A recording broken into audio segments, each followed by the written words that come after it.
Hello everybody. Screwed up. I was making a video and hit the damn button.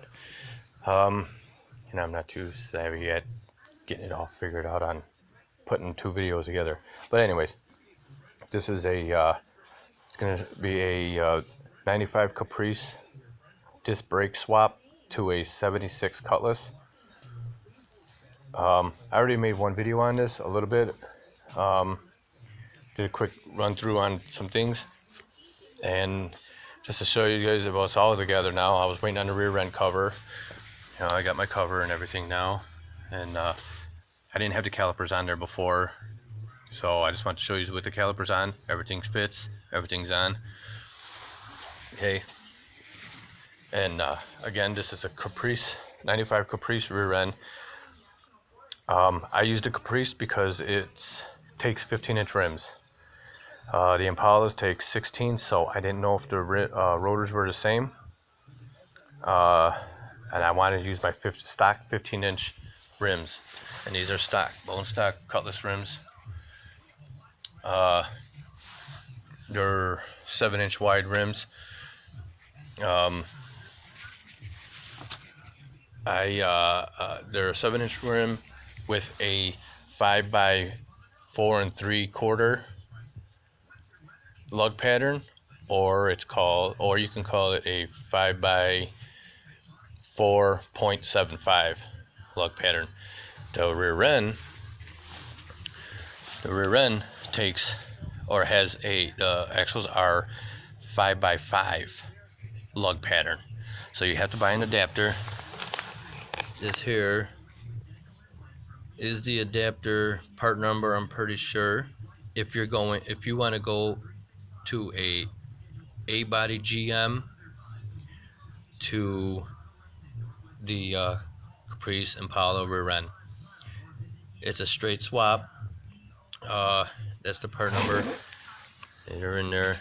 If you want to get these, I got these. I mean, I could probably get the axles, have axles made, which I'll get to that in a minute.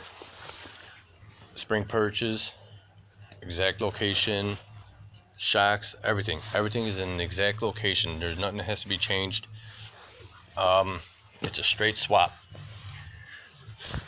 and so that, I mean, that's a big help. And like I said, it's a stock 15-inch rim, and I'm using the spacers right now because this is a 7-inch rim, and I have room to widen my rims. I'm gonna have my rims widen out. It costs like $200 a rim. You have to send them out. I'm gonna send them out and have them widen, and they're gonna widen them 2 inches. They have to make the cut up here and not down here, so I have to make sure they know that, because they can't. If they make it down here, it's gonna end up hitting my caliper. My calipers will be too close. You know, if you can see up in there, it's really close. This is only a mock-up rim, so I ain't worried about it. How it looks. And I wrote my lug pattern, and it's got a 4-inch backspace on it. But as you see, it turns. I mean, it's a little loose there. Parts are loose. The rim is not fully tight. But there's no problems. I got good clearance.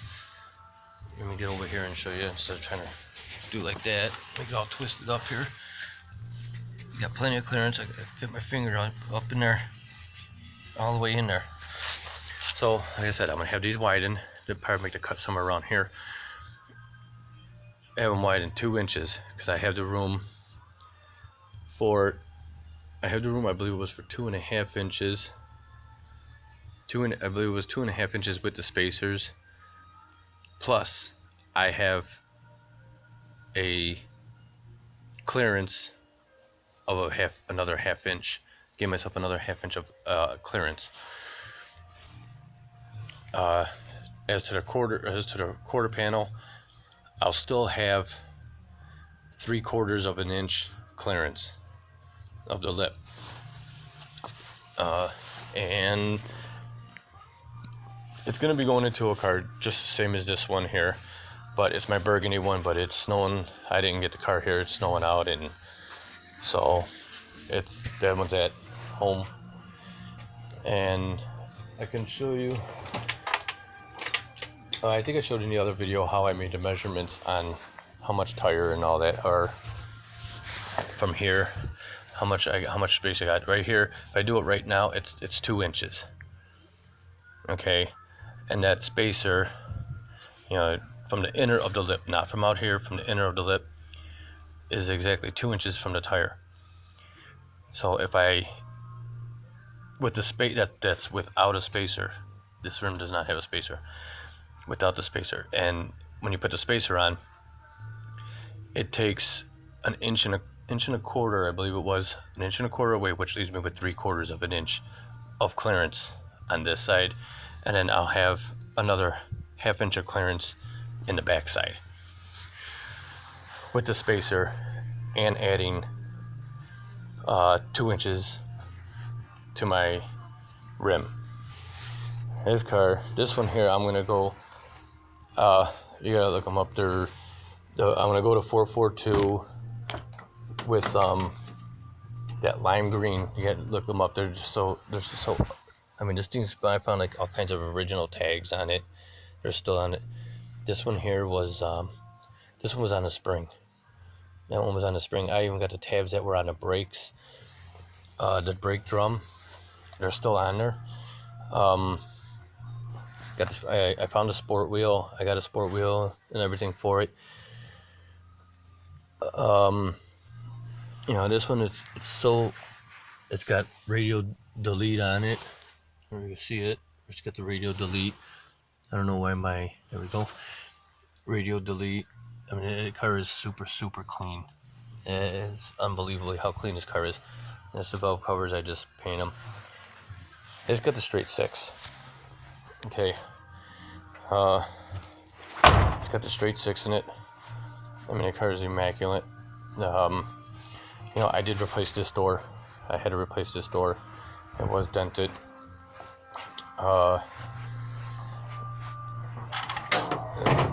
It's just a straight 6 in there. It's very clean though.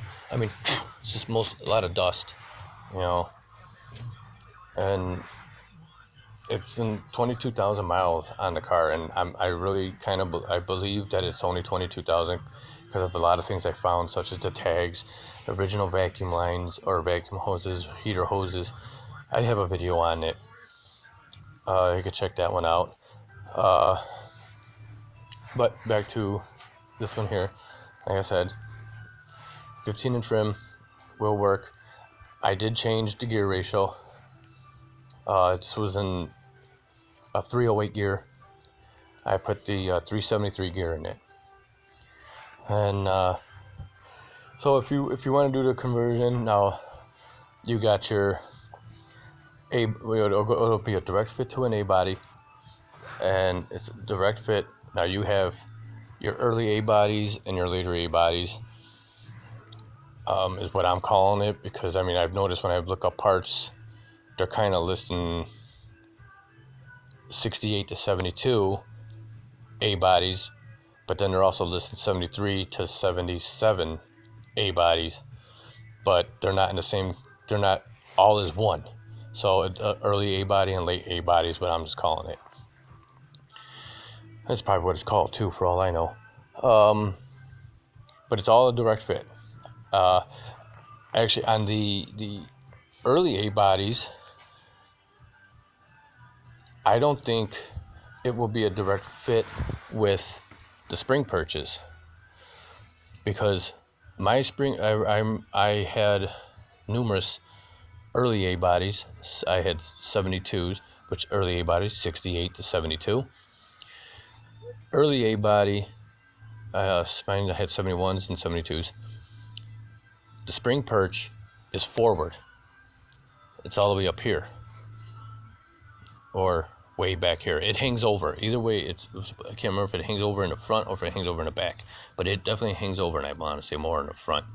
That is where it hangs. You know, it doesn't sit directly, because this one, how this one is just a little, you know, a little bit off, it is way up here.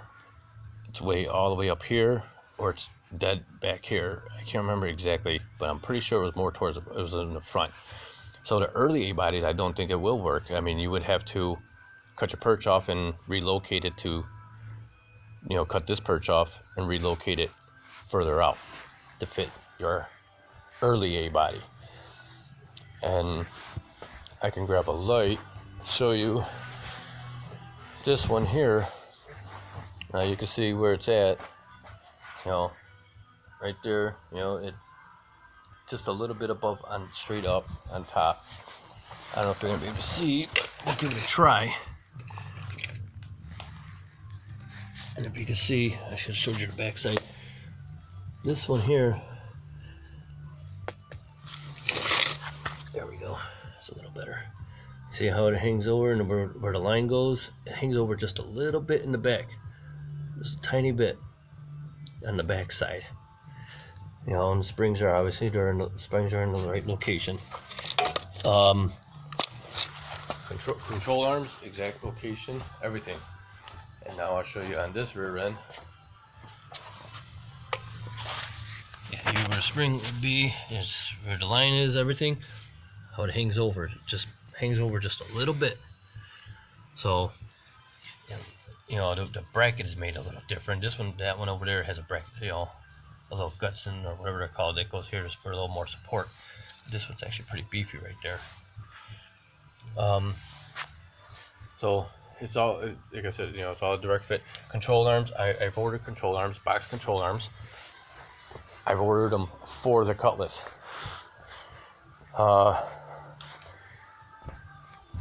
And then I'm gonna use, you can see I got the sway bars right there. I got some other parts painted up over there too. I'm gonna use that one sway bar, which is the original sway bar from this one. And my other Cutlass, the one I'm swapping it out into, has it's a factory 455 car with a 241 posi. It's a highway gear. It's good for the highway, And so I plan on taking that whole rear end, because that one's all done. And I'm going to put that rear end inside this car. The rear end, the sway bar, control arms, everything's going to go in this car. I'm going to turn this into, that's what I was saying. Look up the 1976 442, the lime green.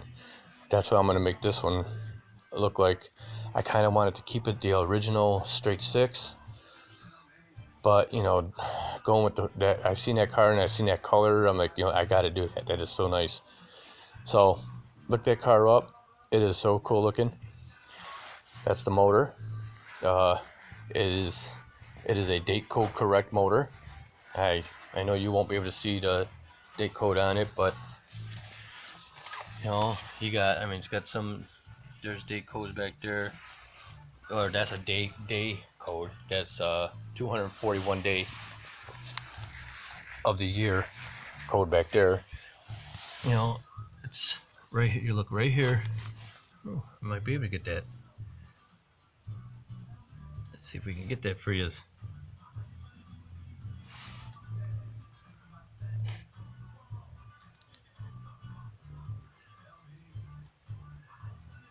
Well,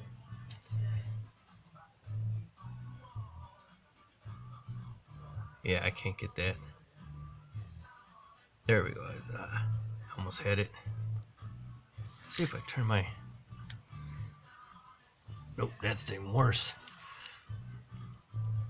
But you can barely see what I'm trying to get there. You can see 36M. Well, that's how you know it's a 76. The 6. 3 is Oldsmobile. 6 is the year, which means 76. And M is like Lansing, Michigan, or something like that. I'd have to look that up again. And its day was the 241st day of the year. It's 455. Nothing. it's date code correct, you know, 76 motors, got the J heads on it, which I want everything as correct as possible, so I can make it into the 442 clone. And this one here has actually a 350. It's a 350 trans.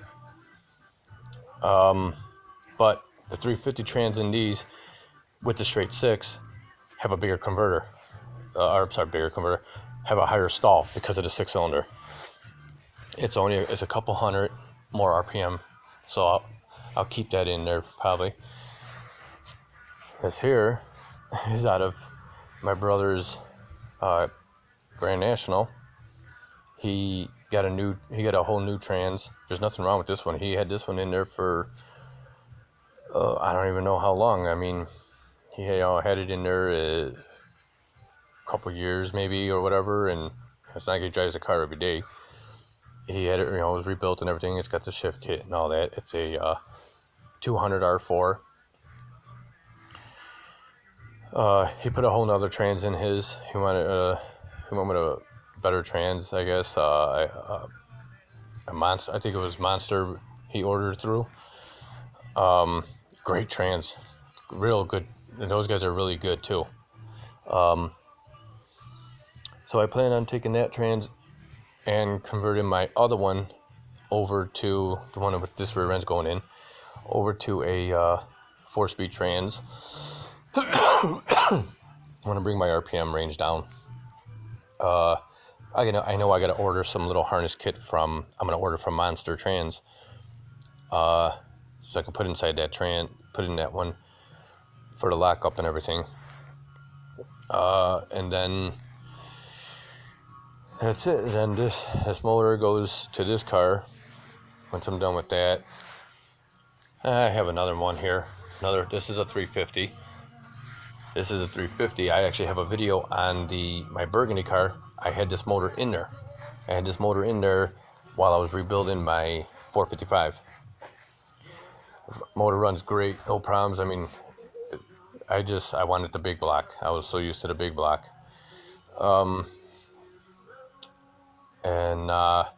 Well, I guess that's about everything. And this video actually started out to be about the rear end here, and it went everywhere. Anyway, so it's a direct fit, no problems. Everything's ready to go, except for my control arms. The only thing I'm waiting for. And yeah, I'll probably do another video after it's in and everything. And that's it. I hope you enjoyed the video. Please leave a comment. Tell me what you think about the lime green cutlass, the lime green 442. Or do I keep it all original with the straight 6 in there? I know most people are gonna say, "Oh no, it's destined for a V8." But the car is so original. I mean, here's some more tags. See, I found some more tags on the car. They were falling off, so I pulled them off so I didn't lose them. Let me know what you think. Leave a comment. Some advice or whatever. What projects you got going, where you're going with it, and and I'll let you guys know what happens with this one here. And I do plan on doing the Caprice upgrade front brakes too, and that'll be another video on that one once I get them and do all the stuff. Like I said, I'm ordering new rotors for this one, and I'm gonna buy the whole kit. It's gonna have the fronts and the rears rotors drilled slotted with pads. So I'll do another video on that one, but just let me know what you guys think. And please like, subscribe, leave a comment. We got to keep these Oldsmobiles on the road, everybody. I know, and we got to keep an Oldsmobile engine in there. So no LS swap here. Okay, I'm sorry. I got nothing wrong with nothing against the LSs. I just think an Oldsmobile belongs in an Oldsmobile. Well, you guys all have a good one, and happy motoring.